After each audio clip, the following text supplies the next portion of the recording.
30 euros. 30 euros, c'est le montant que j'avais fixé un petit peu au pif à ma première prestation en tant qu'auto-entrepreneur. Et 30 euros, ça valait quelques heures de préparation, l'aller-retour jusqu'à la piscine en question. Et si je compte tout, je pense que je suis payé à moins de 5 euros de l'heure. Moins que le prix d'un café en terrasse à Paris. Oui, à Paris. Dans les autres villes, c'est des prix normaux. Et le pire, c'est que sur le moment, je me suis dit que c'était normal. Que c'était un début, que le prix montrait avec le temps. Bonjour, c'est Théo. Bienvenue dans Ose vendre, le podcast où je documente mon passage de expert passionné qui lance son auto-entreprise à expert passionné qui vit de son auto-entreprise. Je ne parle pas depuis le sommet, je suis loin d'avoir réussi. Mais je ne parle pas non plus de tout en bas. Je suis dans la montée, je suis en chemin. Et aujourd'hui, la montée, elle va passer par un sujet que tu t'es forcément posé à un moment donné. Et que, honnêtement, j'ai pas encore totalement réglé. Le prix d'une prestation. Dans cet épisode, je vais te raconter comment j'ai fixé mes premiers tarifs, clairement au feeling. Pourquoi j'ai travaillé pour rien pendant des mois. Ce qui a commencé à changer dans ma tête le jour où j'ai lu un bouquin qui m'a retourné. Et je te donne mes vrais chiffres, les vrais raisonnements de l'époque et ce que j'en tire aujourd'hui pour Swim Smart. En fin d'épisode, un exercice concret, comme d'habitude, pas sur une feuille de papier cette fois, un truc que tu peux faire ce soir sur ta propre page de vente et qui va changer la façon dont tes clients perçoivent ton tarif. C'est parti. Bon, déjà pour commencer, je vais te parler de la façon dont ça s'est passé pour moi. Pas la version propre, pas la version édulcorée que j'ai pu mettre sur Swim Smart, sur Instagram. Non, la vraie version. Donc déjà, rapidement, pour ceux qui ne me connaissent pas encore, je suis Théo, je suis éducateur sportif, coach en natation et j'ai créé le podcast Swim Smart. Au début, j'étais tout seul dans ma chambre. Maintenant, c'est le podcast numéro 1 en natation et je commence à en vivre. Je commence à avoir des prestations, à négocier des contrats à plusieurs milliers d'euros la journée. Mais pendant des années, j'ai travaillé en tant que maître nageur dans divers centres aquatiques. Et donc, le pseudo-travail d'auto-entrepreneur, les tarifs étaient fixés, c'était pas mon problème. C'est le centre aquatique dans lequel je bossais qui fixait ses tarifs, 20 euros la demi-heure, 30 euros la demi-heure, etc. Et puis, les nageurs venaient, ils venaient à moi en disant je veux prendre un cours, je connais déjà le tarif, il n'y a pas de souci, et on règle le problème comme ça. Et à aucun moment je me suis posé la question de tiens, combien je vais fixer comme tarif? Combien je vais faire payer?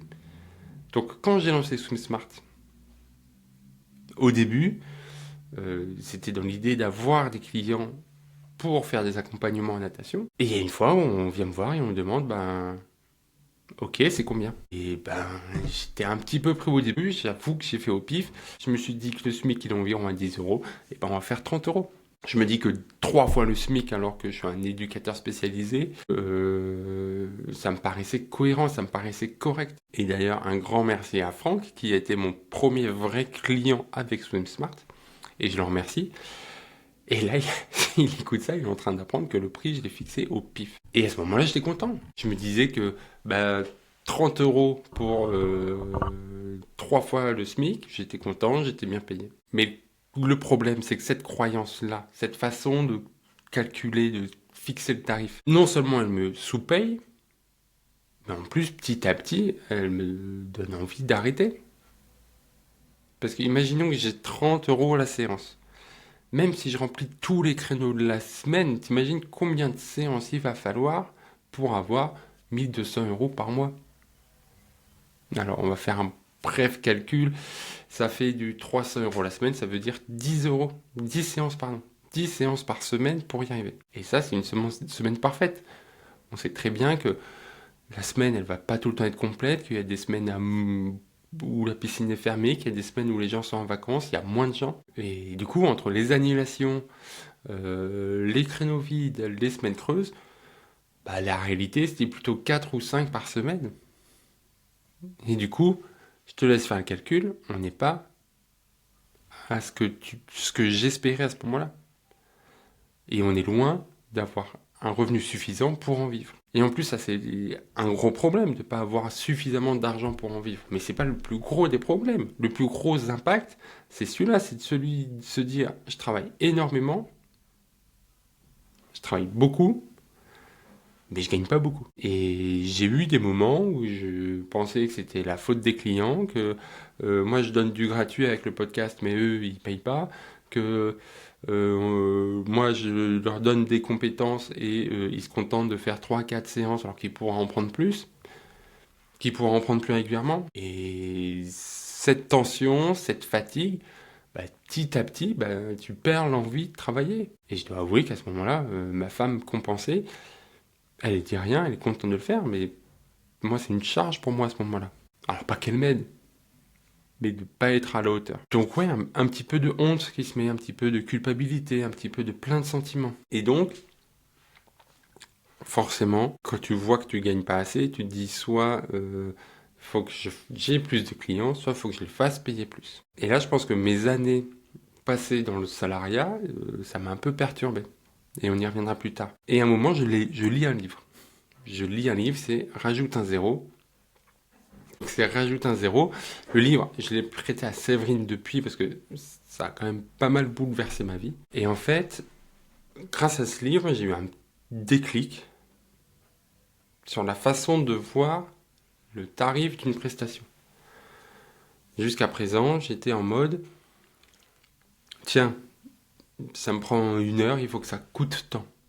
Il faut que mon taux horaire soit ça. Sauf qu'en fait, ça pose plusieurs questions. Si t'es payé au taux horaire, ça veut dire que toi, tu as intérêt, si tu veux te payer plus, à travailler plus. Ce livre, Rajoute un zéro, ça a apporté une distinction phénoménale entre je dois pas faire payer, je dois pas valoriser le temps que je passe à travailler, mais je dois faire payer, je dois valoriser le temps que je fais gagner à la personne, les compétences que je fais gagner, le changement d'état. C'est ça que je dois valoriser.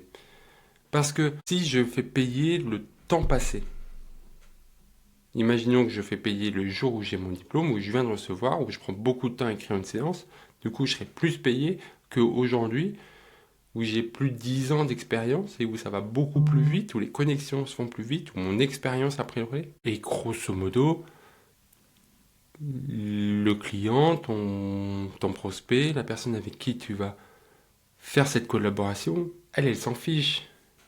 Que tu mettes 1 heure, 2 heures, 3 heures, c'est ton problème. C'est pas le sien. Elle, ce qu'elle va regarder, c'est est-ce que la prestation a une qualité? Est-ce que si j'ai payé pour un livrable, est-ce que j'ai un bon livrable? Et si j'ai payé pour une transformation, est-ce que j'ai cette transformation? Et donc j'ai commencé à comprendre que quand quelqu'un paye pour 1 heure de coaching, pour un épisode de podcast, pour une réflexion sur sa communication, il ne me paye pas pour l'heure, les 2 heures, la journée que je passe. Mais il paye pour ses programmes de natation. Mais il paye pour le bien-être qu'il va récupérer, qu'il va gagner en apprenant à nager. Il me paye pour une communication plus performante s'il me prend en tant qu'accompagnateur. Il paye 10 ans d'expérience de maître nageur. Il paye un podcasteur numéro 1 en France. Il paye un conseiller délégué, un vice-président de comité de commune en communication. C'est tout ça qu'il paye. Il paye pas la demi-heure, l'heure, les 2 heures ou la journée qu'on va passer ensemble. Et le lendemain de cette lecture, j'ai décidé d'augmenter mes prix. Par exemple, son Smart Premium était à 64 euros par an, je l'ai passé à 80. Il était à 5,5, 5,9 peut-être euros par mois, il est passé à 10 euros par mois. Je pense que c'est pas encore assez. Mais bon, c'est un premier mouvement, c'est un premier changement. Et ce qui s'est passé quand j'ai doublé les prix, rien.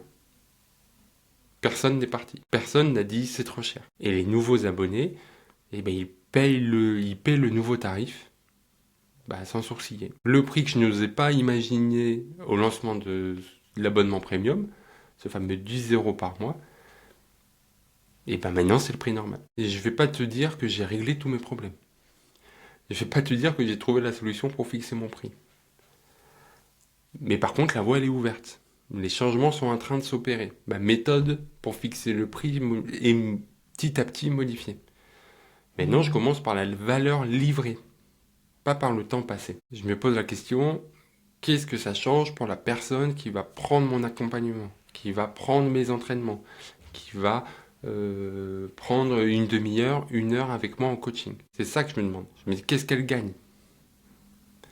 Est-ce qu'elle gagne de la sécurité? Est-ce qu'elle gagne du bien-être? Est-ce qu'elle gagne un fonctionnement plus rapide? Est-ce qu'elle gagne une visibilité plus importante? Et après, je conscientise que ce que je donne comme élément, le livrable que je donne, c'est pas juste le livrable.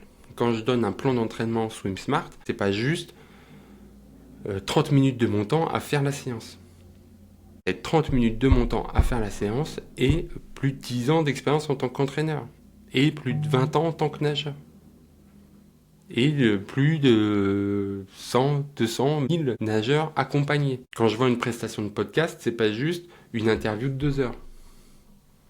C'est l'interview de 2 heures, mais c'est aussi ma communauté.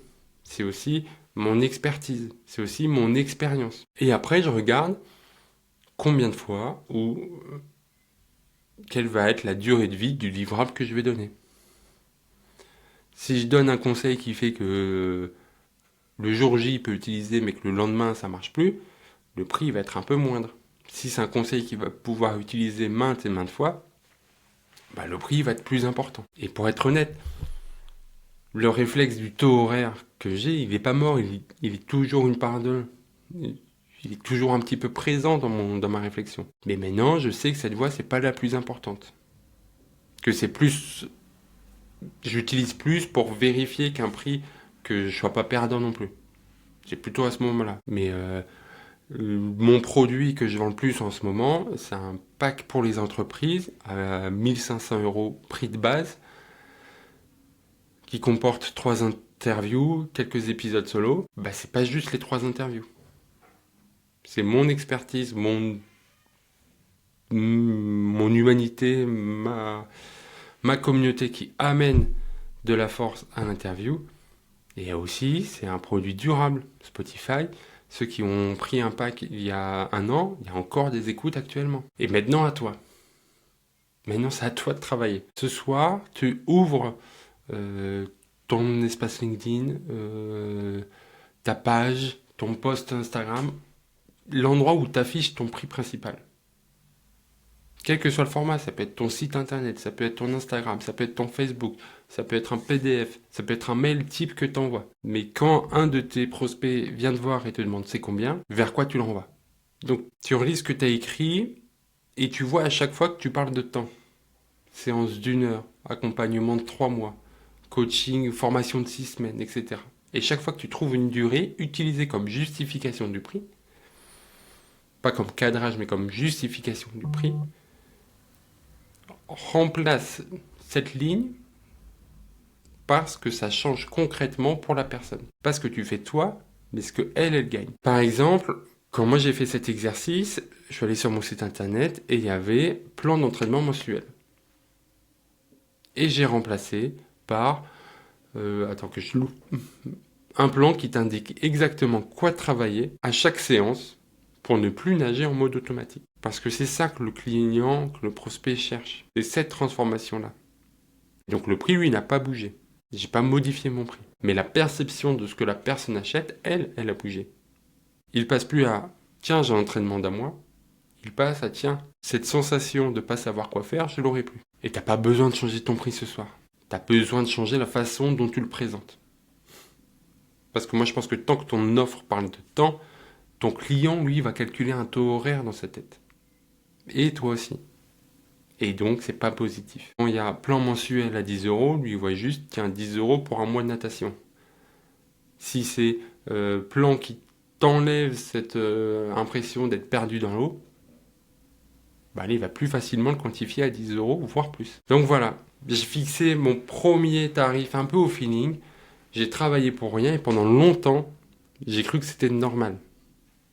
La croyance qui m'a piégé, c'est que le prix se calcule en heures. La distinction qui a commencé à tout changer, c'est que le prix se calcule maintenant en valeur livrée. Je n'ai pas fini ce chemin, je suis encore en train de travailler là-dessus, d'affiner, de comprendre, d'expérimenter.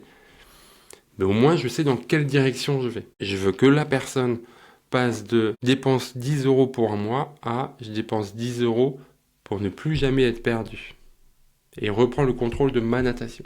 Donc si tu veux creuser ça, si tu veux fixer un peu, reprendre le contrôle de ta façon de fixer les tarifs, va lire le livre Rajoute un zéro. Alors je te le recommande sans réserve, la preuve, Séverine, une de mes amies qui se lance aussi et qui est dans cette recherche de vente, je lui ai prêté. Et si tu fais l'exercice ce soir sur ta page de vente, tu vas voir à quel point tu te vendais en heure sans t'en rendre compte. Et c'est pas confortable. Mais c'est le premier pas vers un tarif que tu n'auras plus besoin de défendre en t'excusant. Et tu vas voir que comme ça, petit à petit, tes tarifs vont augmenter. Et si tu augmentes tes tarifs, tu as plus de chances de vivre de ta passion, de ton expertise. Et encore une fois, je documente mon parcours, pas mon arrivée. Donc ce que je te dis là, c'est ce que moi j'ai vécu, ce que j'ai ressenti. Peut-être que dans un mois, je te dirai que je me suis planté. C'est possible. Donc abonne-toi pour pas louper ça. À très vite. Salut.